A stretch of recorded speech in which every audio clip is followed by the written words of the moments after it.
সালাম আলাইকুম। অনেকে অনেক কিছু ভাবতেছেন যে পতাকাটা হাতে কেন, পতাকাটা হাতে কেন একটাই উদ্দেশ্য।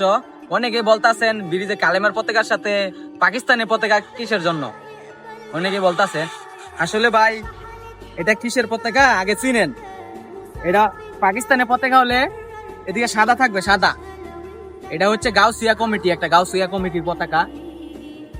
তার জন্য আমি বলি, ফেসবুকে অনেকে অনেক কিছু বলতেছেন যে পাকিস্তানের পতাকা কেন ব্রিজে কালেমার পতাকার সাথে, এই সেই অনেকে অনেক কথা বলতেছে যে ব্রিজ থেকে নিচে পালাই দিবে, ভংসং নানান কথা বলতেছে। আমি কি বলি আগে, যে ভাই পতাকা গুলো আগে চিনেন, যেটা কিসের পতাকা। অযথা মানুষকে দিয়ে, একজনকে দিয়ে আরেকজনকে লাগিয়ে দিবেন না। আমরা কিন্তু সবাই মুসলমান, এটা মাথায় রাখবেন। আর যার যার ইমান তার তার সাথে।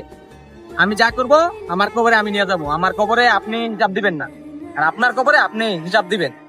তো আমি কি বলি, যার যার ইমান তার তার সাথে, যা করবেন তাই পাইবেন। অযথা মানুষকে মিথ্যা হয়রানি করবেন না, এবং একজনকে দিয়ে আরেকজনকে লাগিয়ে দিবেন না।